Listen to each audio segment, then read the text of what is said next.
Síganos en nuestras redes sociales. En Twitter, @telediarios. En Facebook, Telediario S. Y en la señal internacional de Ecuador TV para Estados Unidos, a través del paquete latino de DirecTV en el canal 457. Y también vía streaming para el mundo por www.ecuadortv.es.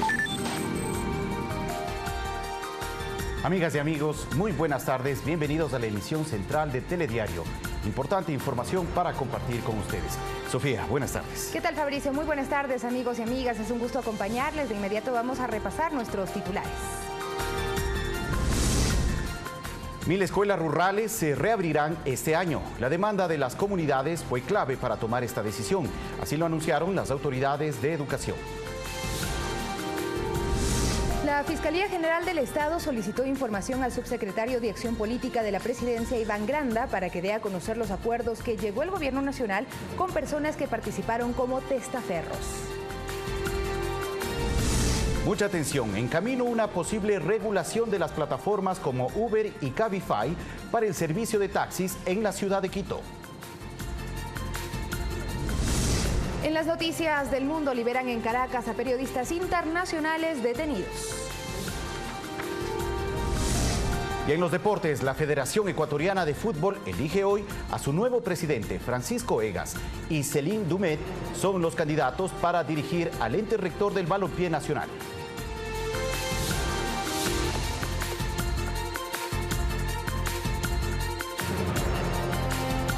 Sobre este último tema mencionado, pues vamos a hacer en este momento un contacto en directo con Jefferson Abad desde la ciudad de Guayaquil, donde se realiza este congreso de la Federación Ecuatoriana de Fútbol, donde se decide quién será el nuevo presidente de la FEB. Así es, Sofi. Vamos a contactarnos entonces de inmediato con Jefferson Abad, que se encuentra en la sede de la Federación Ecuatoriana de Fútbol. Adelante, Jefferson, con tu reporte.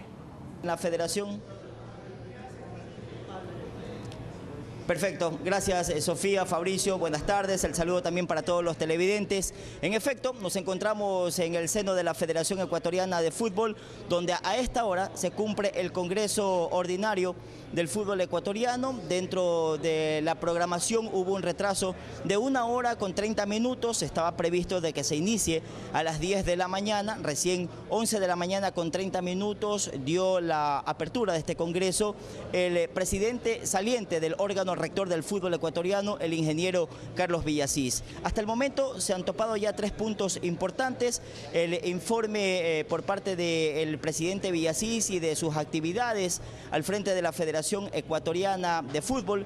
Recordemos que Villasís asumió la misma el 8 de marzo del 2016, cuando por unanimidad fue aceptada la renuncia presentada por el ingeniero Luis Chiriboga, una vez que se vio involucrado en el caso de FIFA Gates, en la cual tuvo que cumplir con una condena impuesta por la justicia ordinaria y también una sanción a nivel de FIFA. Dentro de este Congreso, como decía hace un momento, ya se realizaron 2 puntos importantes: el informe de actividades del presidente saliente, que fue aprobada y aplaudida por parte de todos los directivos presentes en el auditorio de Federación Ecuatoriana de Fútbol, y también, compañeros, se cumplió ya el informe económico presentado por parte de la Tesorería, que arroja un déficit de 5 millones con el que queda la Federación Ecuatoriana de Fútbol. En estos momentos se cumplen ya las elecciones para elegir al nuevo presidente de la Federación Ecuatoriana de Fútbol. La lista 1 está comandada por el señor Francisco Egas y Jaime Estrada, mientras que la lista número 2 está comandada por Céline Dumet y su binomio, la señora Karina Chango. Vamos a observar precisamente cómo fueron las llegadas a este recinto de ambas candidaturas. Las revisamos a continuación. Bueno, contentos porque hemos logrado llegar a más gente con nuestra propuesta, con nuestras ideas. Creo que hemos logrado convencer a la gran mayoría del fútbol ecuatoriano y hoy estamos optimistas de lo que va a suceder. Por supuesto, teníamos muchas dudas del proceso. Es evidente que una buena parte de la Federación Ecuatoriana de Fútbol y sus estructuras están bastante parcializadas y eso nos hacía temer un poco las garantías gracias al proceso.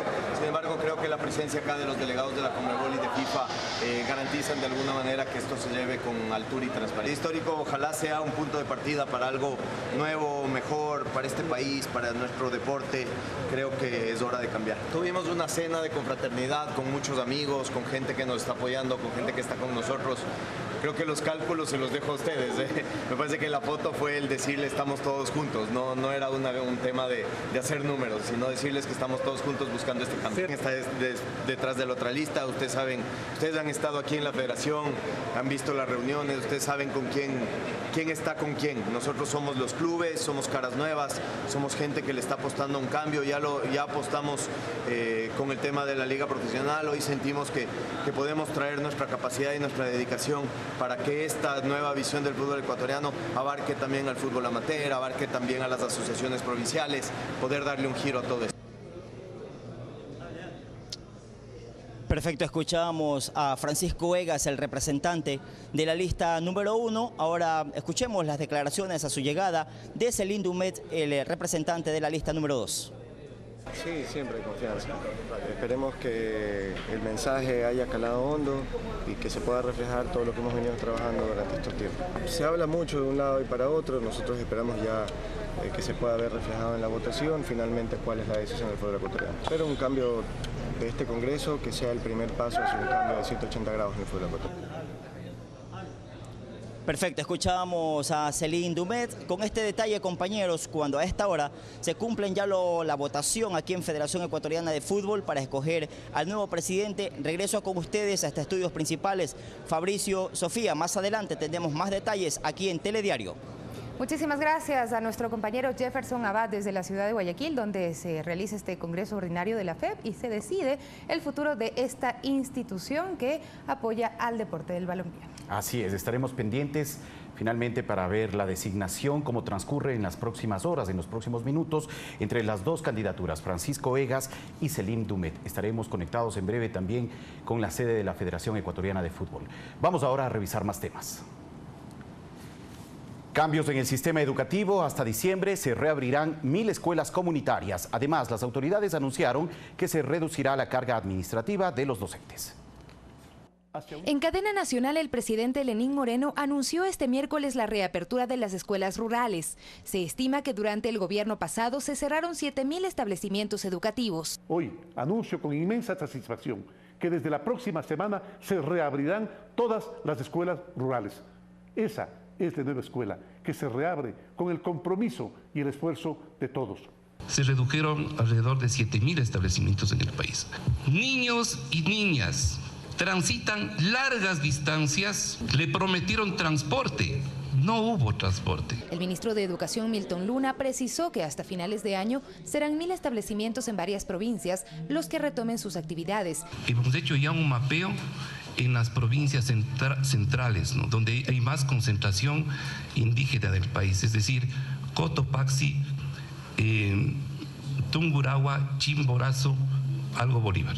También en la costa, en Esmeraldas y en la Amazonía. Para esto hay una planificación que contempla las solicitudes y el número de niños y niñas de las comunidades. Se cuenta con $70 millones de presupuesto. Necesariamente va a haber una racionalización y reestructura y reorganización del personal docente en el territorio. Mientras que para fomentar una convivencia pacífica se incorporará la enseñanza de valores. Vamos hacia un desarrollo integral humano de todos nuestros alumnos y ese desarrollo se basa en el ejercicio de la solidaridad, de la bondad, del respeto, de la honestidad, del amor hacia sí mismo. Vamos a incorporar las materias pertinentes y hasta tanto tendremos la hora diaria del gobierno en radio y televisión, que suplirá esas materias con temas educativos para que se conversen, para que se discutan en los colegios y en los hogares. Sobre la carga administrativa que tienen los docentes, se dijo que fue un error del anterior gobierno que perjudicó la pedagogía, por lo que se reducirá considerablemente. Un 50% de su actividad se pasa en actividades de tipo administrativo. Estaríamos hablando de un proceso de reducción de 40 a 45 procesos administrativos. Son los mismos horarios, pero hoy haga lo que tiene que hacer un profesor. preparar sus clases y dar bien sus clases.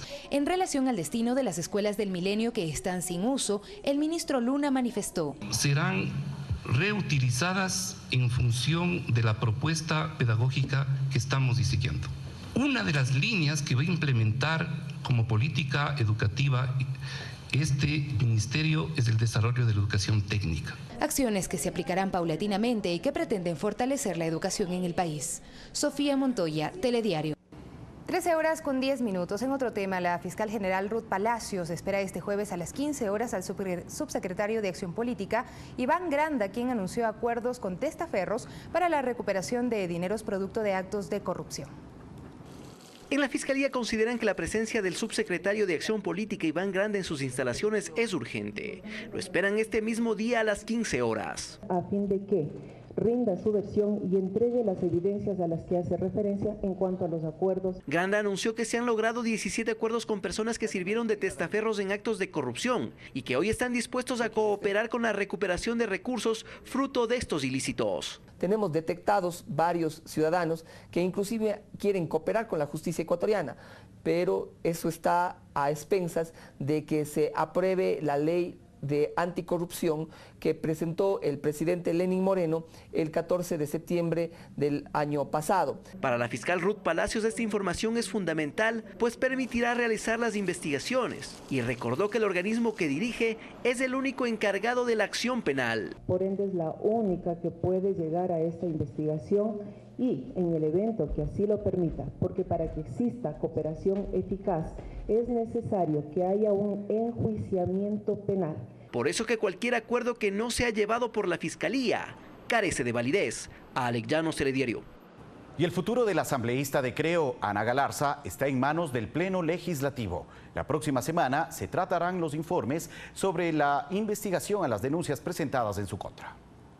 La presidenta Elizabeth Cabezas ratificó este jueves la decisión del CAL de que el caso Galarza sea resuelto en el Pleno de la Asamblea. Todavía yo no he hecho ninguna convocatoria para ese tema, está previsto para la próxima semana, yo lo había anunciado de inicio el día martes. Sobre la legisladora de Creo pesan varios cuestionamientos que van desde el mal uso de la credencial de la Asamblea, gestión de cargos públicos y un comportamiento indebido de sus asesores, quienes han sido separados de sus cargos. Nadie puede estar por encima de la ley, eso tiene que quedar perfectamente claro, y por lo tanto pues los asambleístas todos tenemos que ser tratados con la misma vara. En Alianza País no se han reunido para adoptar una decisión, pero Lenin Plaza advierte que estos escándalos han generado precedentes negativos para la imagen de la Asamblea. Creemos que se debe juzgar como a las otras dos asambleístas. Es decir, destitución. Porque aquí no debe haber asambleístas ni de primera ni de segunda. En Creo mantienen su respaldo a Galarza y esperan escuchar sus argumentos cuando ejerza su derecho a la defensa en el plenario. Si es que existen causales entre el comportamiento y la norma y la adecuación del comportamiento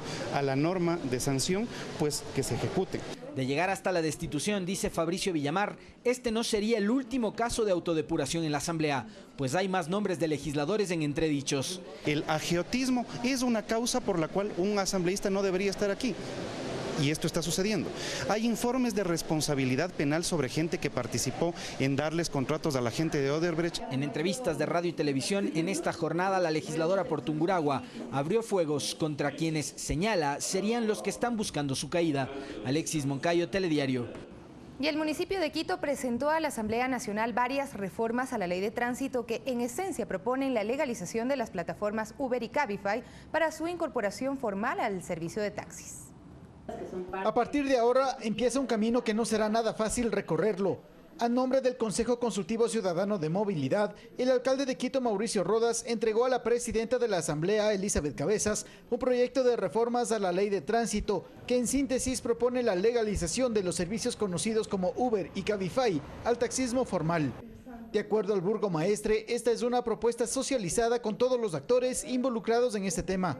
Pensando siempre y primero en el usuario, será deseable ampliar el número de opciones, el número de alternativas, para que sea el ciudadano quien pueda escoger por calidad y por precio. No podemos cerrar los ojos a los nuevos avances tecnológicos en el mundo. Si la comisión ocasional que tramita las reformas a la ley de tránsito da paso a este planteamiento, estas compañías deberán legalizarse con domicilio en el país y cumplir así las normas societarias y tributarias. Además, el 5% de sus ganancias deben ser entregadas a los respectivos municipios. Sus conductores deberán tener más de 18 años, su licencia de manejo debe estar vigente con 25 puntos y que sus vehículos tengan una vida útil de al menos 5 años. Las tarifas serán reguladas por cada municipio. Es defender el interés ciudadano en el derecho legítimo que tiene a un espacio de movilidad. Realmente creo que no hay mejor forma sino transferir al ciudadano justamente que exprese sus aspiraciones y sus expectativas sobre los servicios que el país y las ciudades deben mantener. Antes de que inicie formalmente el trámite en la asamblea de esta propuesta de legalización, taxistas amarillos consultados ya anteponen su rechazo. Porque este es un trabajo que lo hemos venido desempeñando desde hace muchos años. Está muy mal eso, pero ya se veía venir eso del alcalde como que fue en contra de nosotros. Que perjudica a todos los taxistas. ¿En qué sentido? En el sentido que nos quitan el trabajo porque dan las aplicaciones. No hay un plazo determinado para el trámite de estas reformas a la ley de tránsito. Javier Ceballos, Telediario. Más noticias. La presidenta del Consejo de la Judicatura, María del Carmen Maldonado, recibió el saludo protocolar de la presidenta de la Corte Nacional de Justicia, Paulina Aguirre, y de los titulares de las Cortes Provinciales. Además, se mantuvo una reunión plenaria donde se recalcó que el objetivo es el mejoramiento de la administración de justicia en el país. La Judicatura tiene como tarea evaluar a los jueces nacionales, la cual se ha manifestado será a través de un proceso técnico y transparente. Y les contamos que 3 altos mandos de la Policía Nacional serán llamados a declarar en el caso que se sigue por la muerte del periodista Fausto Valdivieso. Según la Fiscalía, el proceso presenta avances.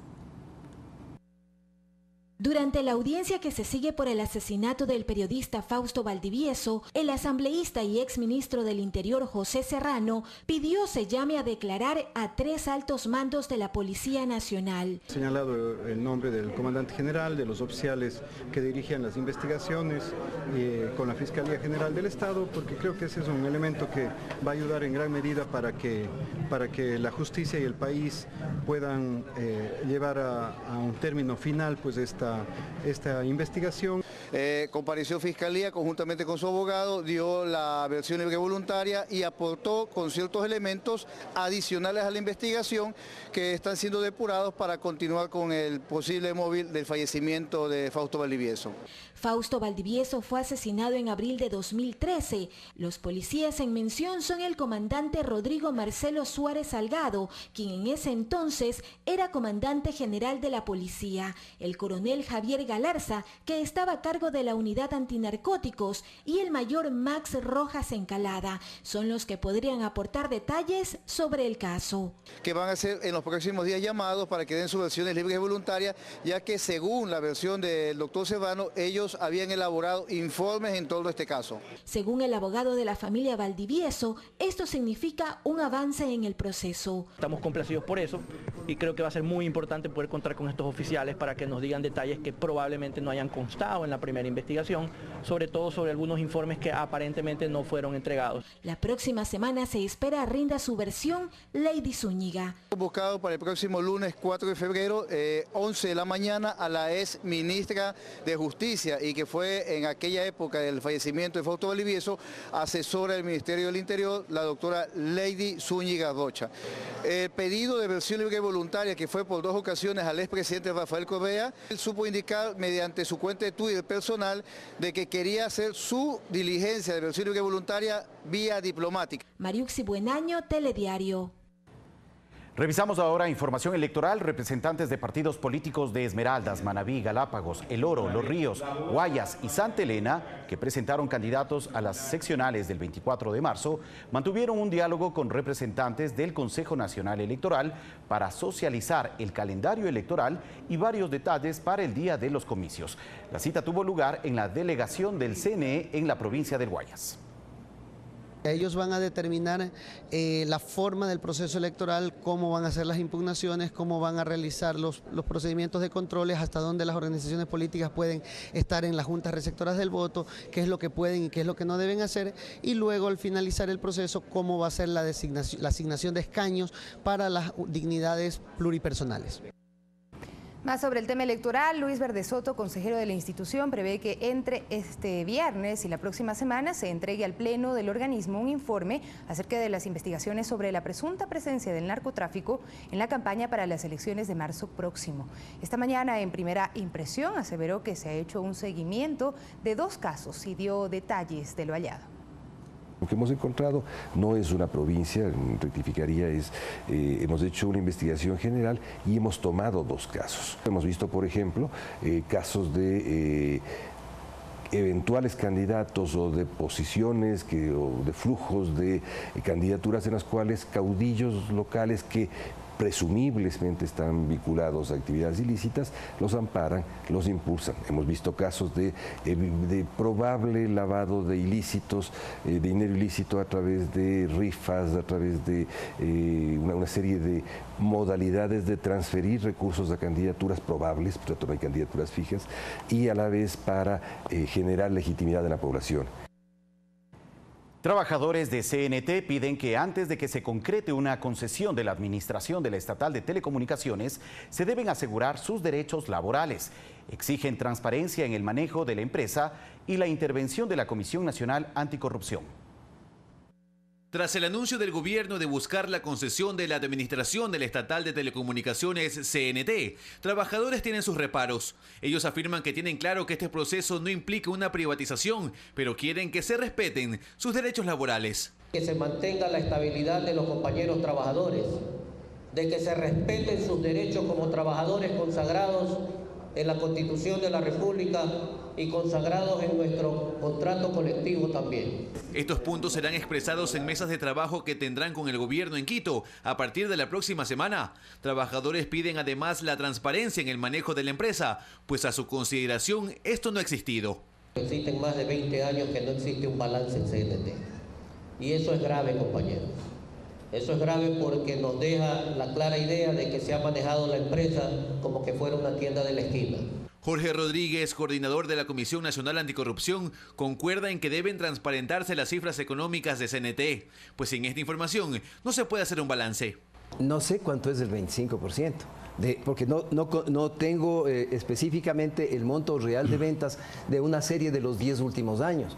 No tengo adicionalmente también cuál es el saldo positivo de utilidades que podría o que ha tenido durante los 10 años. No tengo la cantidad. Y por lo tanto, ¿cuáles son las proyecciones? Evidente. Rodríguez propone una auditoría de las distintas administraciones de CNT, pues sospechan de irregularidades durante el gobierno anterior, cuando el ex vicepresidente Jorge Glass era parte del directorio de la empresa. Hay un tema que especialmente nos preocupa, el tema de la contratación de lo que es el cable submarino, las concesiones que hubo, cómo se trabajó con la Superintendencia de Telecomunicaciones. En definitiva, ahí hay un entuerto que realmente nos puede permitir tener una punta de un hilo que nos pueda llevar hacia el descubrimiento de cierto tipo de negociados que se hicieron en el gobierno anterior. El proceso que lidera el consejero del gobierno, Santiago Cuesta, implica la concesión del 100% de la administración de CNT por 20 años a un valor de $4.000 millones y el Estado reservará el 25% de las utilidades. Los trabajadores indican que si se respetan sus derechos laborales y existe una transparencia en administraciones anteriores, la concesión es positiva. Luis Alfredo Zúñiga, Telediario.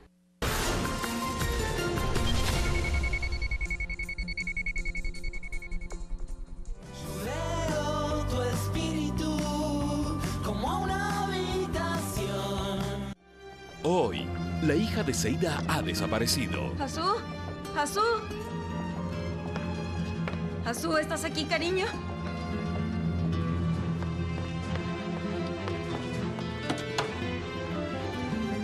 Eje llega a casa de Lale para llevarse a las niñas. ¿Qué estás haciendo aquí? Estoy aquí para llevarme a mis hijas. No lo harás.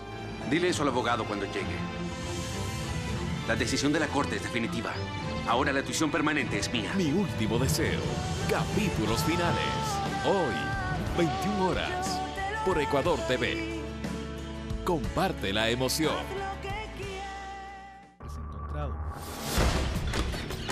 Latinoamérica y su historia. Su desarrollo. El colapso del sistema de energía.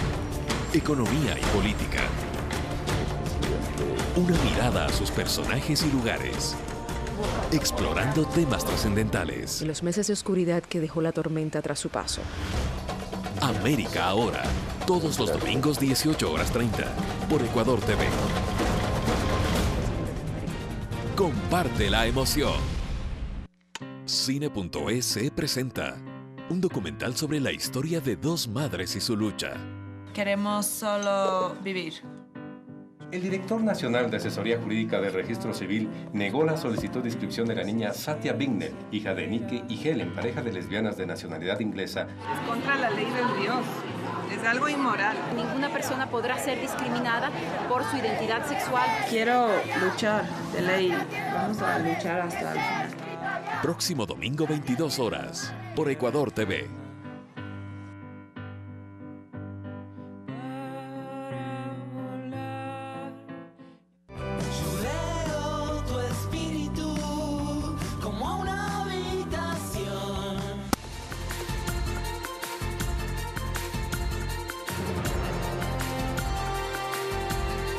A fortalecer las alianzas público-privadas apunta el segundo proyecto de ley de fomento productivo. El ministro de Comercio Exterior, Pablo Campana, aspira a que este marco jurídico sea un complemento al reglamento vigente aprobado en agosto de 2018, mientras el sector privado espera que la propuesta contemple una reforma a la legislación laboral.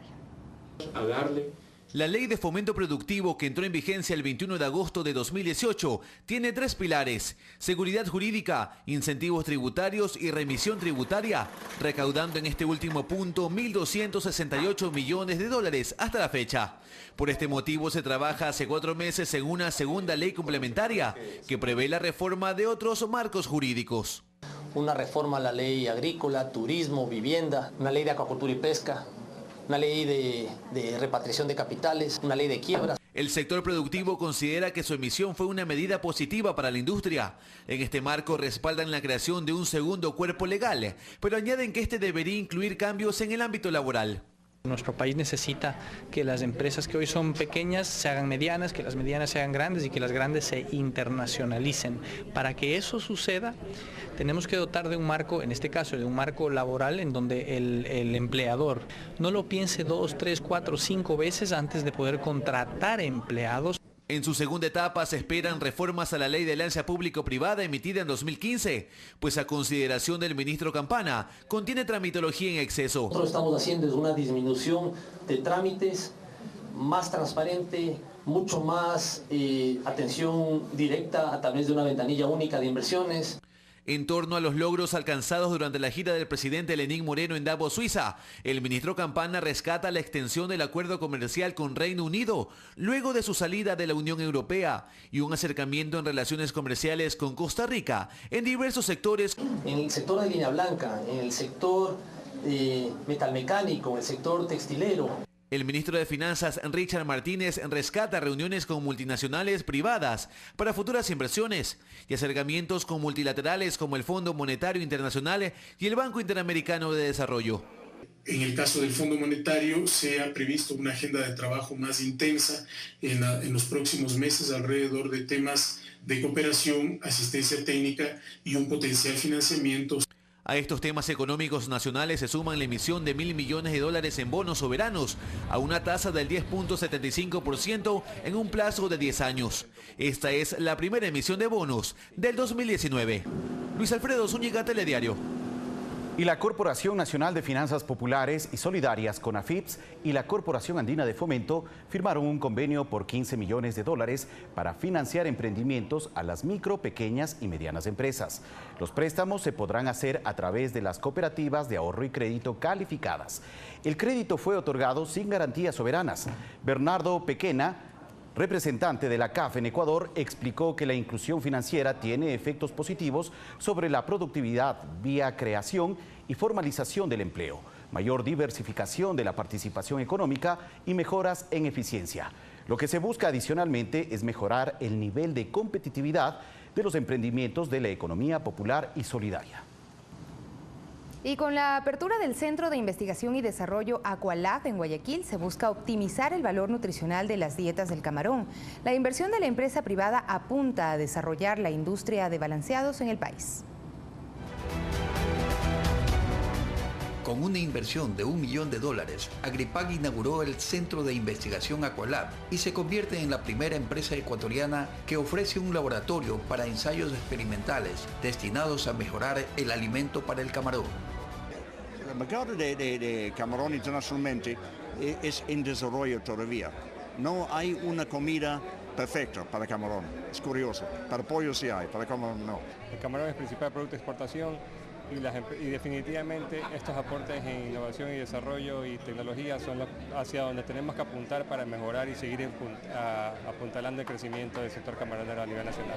El acto de inauguración contó con la presencia de los principales representantes de la compañía, autoridades del Estado y del sector productivo, quienes destacaron la inversión en investigación y tecnología. Si una empresa quiere innovar, quiere competir mundialmente, tiene que apostarle a la innovación y a la investigación y desarrollo. Y esto es un enclave también que forma para poderles estos productos en algún momento poderlos exportar.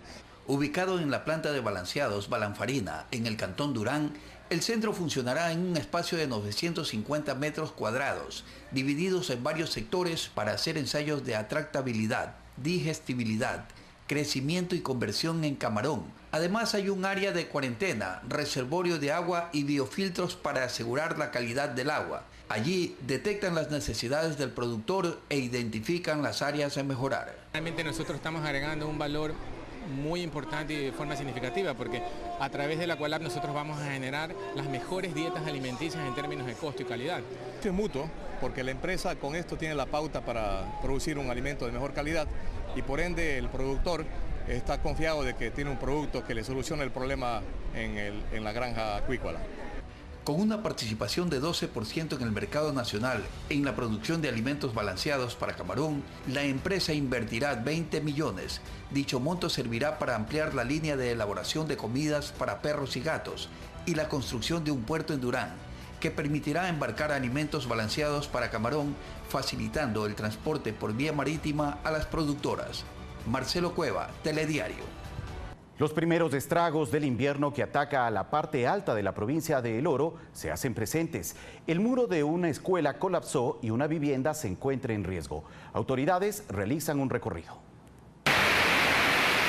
Una torrencial lluvia que cayó la noche de ayer sobre el cantón Portobelo causó varios estragos, entre ellos el colapso de un muro de la escuela Federico Foebres. En primera instancia, ya una vez diagnosticada la situación, procedemos pues a establecer mecanismos de prevención para que no se siga bajando esto, porque usted sabe que con una próxima lluvia va a seguirse desmoronando. El director señala que con la culminación del año escolar región costa será fácil realizar trabajos de reparación. Para ello se va a trabajar en unas bermas, fruto de un trabajo de ensaquillamiento de arena o de tierra con la finalidad de sostener el derrumbe propiamente de la tierra. Y el peso del agua y de los materiales pétreos es el que hace que este muro colapse. Varias viviendas fueron inundadas y una se encuentra en riesgo de venirse abajo.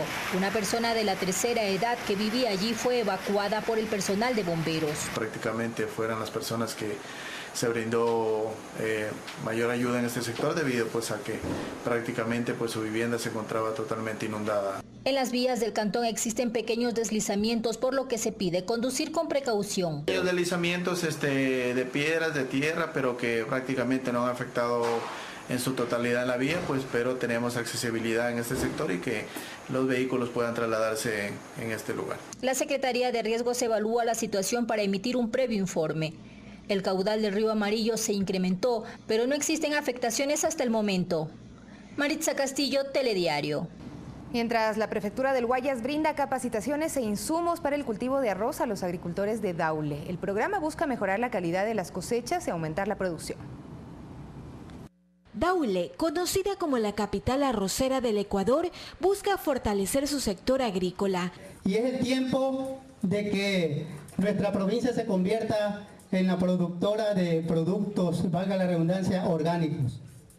porque los químicos están matando a la sociedad. Bueno, no olvidemos que Daule es la capital arrocera, casi mayoritariamente la extensión territorial de Daule es dedicada y destinada a los cultivos del arroz. La prefectura del Guayas entregó kits de insumos y capacitó a los campesinos de varios recintos en manejo de plagas para minimizar los efectos químicos en su producción. Darle otra alternativa, una alternativa orgánica, eliminar los químicos, es difícil.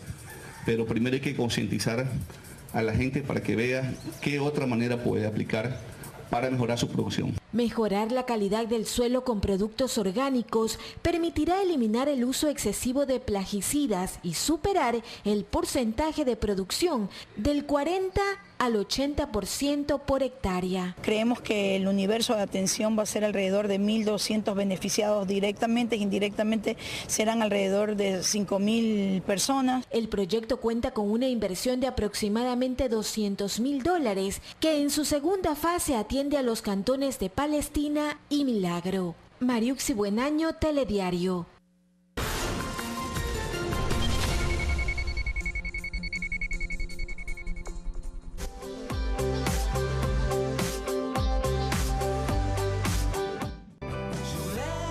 Él es Jorge, el hermano de Diego y nieto de Roberto. Trabaja en un centro de formación laboral para personas con discapacidad. Es muy activo, soñador. Tiene espíritu de líder. Conoce más de él en Sí Solo Sí. Todos los sábados a las 20:30 por Ecuador TV. Comparte la emoción. Compartimos contigo lo mejor de nosotros.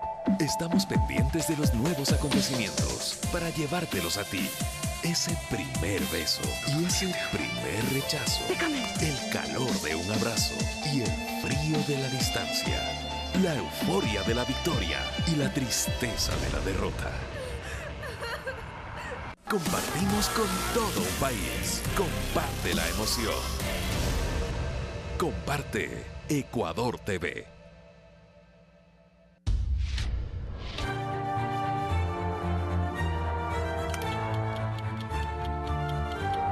Ideas diversas. Posiciones contrapuestas. Perspectivas diferentes. Nosotros nos enfocamos en los argumentos.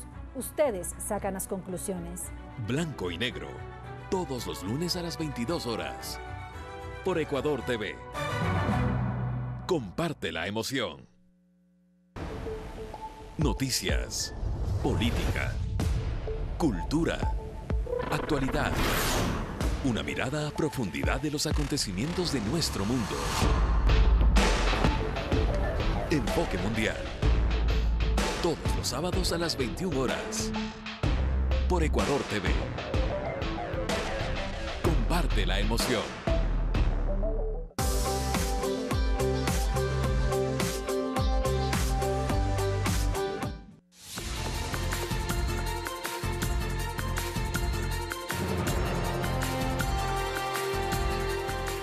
Seguimos con más noticias. Ecuador analiza el nombre y la experiencia de René de Solá Quintero para convertirse en el nuevo embajador de Venezuela en nuestro país.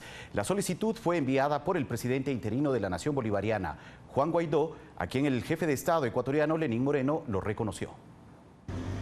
La notificación oficial llegó este jueves 30 de enero al Ministerio de Relaciones Exteriores para la designación de René de Solá Quintero como nuevo embajador venezolano ante la República del Ecuador.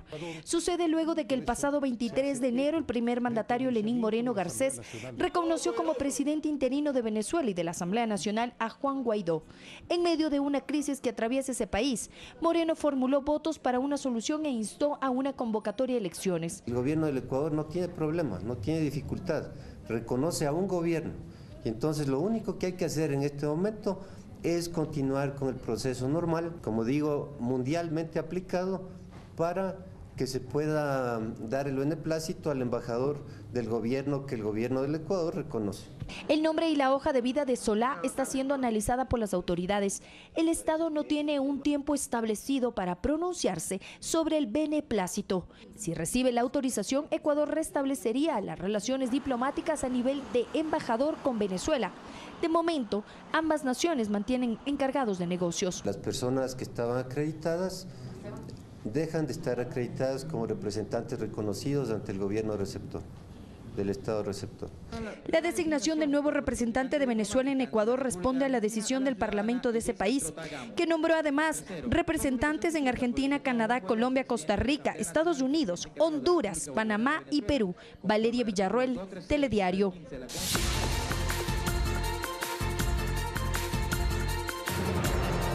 Y el reconocimiento por parte del Parlamento Europeo para Juan Guaidó como presidente de Venezuela impone más presión internacional sobre Nicolás Maduro. La situación hizo que Rusia reitere su preocupación por un posible conflicto armado en el país sudamericano. En una resolución aprobada con 104 votos a favor y 89 abstenciones, el Parlamento Europeo se expresó respecto al autoproclamado gobierno interino de Juan Guaidó en Venezuela. Es un placer anunciar que el Parlamento Europeo reconoce a Juan Guaidó como legítimo presidente interino de Venezuela. E instaron a otros organismos internacionales a sumarse a la decisión. Pedimos a los Estados miembros y a la alta representante que hagan lo mismo cuanto antes a fin de tener una posición única y fuerte. Poco después, la portavoz del Ministerio de Asuntos Exteriores de Rusia aseguró que su país considera que no se agotan todavía las posibilidades de ayuda diplomática a Venezuela y que temen una escalada del conflicto. Lamentablemente, no se puede decir que el peligro de un conflicto armado de envergadura haya desaparecido. Mientras tanto, la propuesta de México y Uruguay de convocar a una conferencia para buscar una solución a la crisis recibió el respaldo del mandatario boliviano Evo Morales. Bolivia saluda y se suma a la iniciativa de países hermanos México y Uruguay, que asumen pedido del secretario general de la ONU, Antonio Guterres, y del Papa Francisco, el Papa de los Pobres, para convocar a una conferencia internacional que haga posible una solución pacífica en Venezuela. Maduro, por su parte, reiteró su llamado a un gran diálogo nacional y en días anteriores expresó su disposición a adelantar las elecciones parlamentarias, pero no presidenciales. Fernanda Vera, Telediario. Y los representantes de la televisión chilena detenidos la noche del martes en Caracas, capital de Venezuela, fueron puestos en libertad, mientras un equipo de la agencia EFE, que también fue retenido, será deportado a Colombia en las próximas horas. Los colombianos Mauren Barriga y Leonardo Muñoz y el español Gonzalo Domínguez, miembros del equipo periodístico de la agencia EFE de Noticias, recuperaron este miércoles su libertad y serán deportados a Colombia. La retención de este nuevo equipo de comunicadores provocó el rechazo no solo de otros medios de comunicación, sino también de autoridades y políticos. Muy importante no entorpecer la actividad de la prensa. La prensa es un pilar fundamental de la democracia. Aquí desde el Parlamento Europeo hemos incorporado de manera expresa una enmienda a la resolución exigiendo de manera expresa y muy determinada la liberación de todos los periodistas que han sido apresados, detenidos arbitrariamente por Maduro. De parte del gobierno de Nicolás Maduro se asegura que la reacción en medios provocada por las detenciones del equipo de EFE y en días anteriores de televisión chilena, de dos periodistas franceses de la cadena TMC y de comunicadores venezolanos, responde a una operación mediática. Es inaudito e irresponsable que medios de comunicación envíen periodistas sin cumplir con los requisitos mínimos previos que exige la ley de Venezuela, para luego armar un escándalo mediático al que se suman sus gobiernos. Otra faceta de la operación mediática contra el país. A su llegada a Santiago, los comunicadores hablaron con la prensa, al igual que el canciller chileno Roberto Ampuero. Evidentemente el clima en Venezuela es complejo. Hoy día uno ingresa, no hay muchas garantías para la libertad de expresión. Fernanda Vera, Telediario. Y el senador republicano por Florida, Marco Rubio, y el presidente del Comité de Relaciones Exteriores del Senado estadounidense, Jim Rich, recibieron al equipo diplomático designado por el autoproclamado presidente de Venezuela, Juan Guaidó. Los funcionarios estadounidenses reiteraron su apoyo a Guaidó y recalcaron que la actual crisis empezó hace años, cuando Maduro decidió cancelar el Congreso y crear su propio legislativo, y así convocar a elecciones falsas, según manifestaron. Porque simplemente la roben. Eso sí también. Y en un discurso emitido desde la Facultad de Economía de la Universidad Central de Venezuela, Juan Guaidó presentó el Plan País que trabajó la Asamblea Nacional de Venezuela y reiteró su plan de 3 puntos que incluye la convocatoria de elecciones. Llamó nuevamente a la ciudadanía a manifestarse este sábado en las calles para acompañar el ultimátum que dieron países europeos a Nicolás Maduro y avanzar con la solicitud de ayuda humanitaria. Guaidó anunció además que se entregará un documento en la Cancillería de todo el mundo para agradecer su apoyo y solicitar ayuda humanitaria. La misión de observación electoral de la Unión Europea duplicó el número de personas desplegadas en El Salvador para intensificar la supervisión del proceso electoral a 4 días de la celebración de los comicios presidenciales. Con el envío de este nuevo grupo, la Unión Europea tiene 56 expertos en todo el territorio para evaluar e identificar las posibles irregularidades que se puedan dar en el proceso electoral.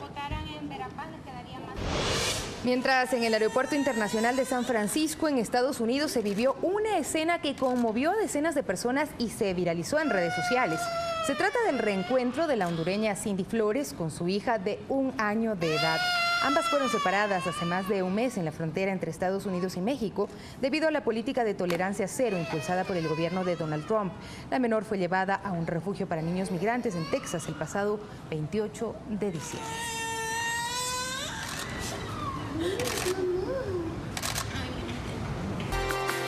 Ya es momento de despedirnos, amigos y amigas. Les agradecemos como cada tarde por permitirnos ingresar a sus hogares.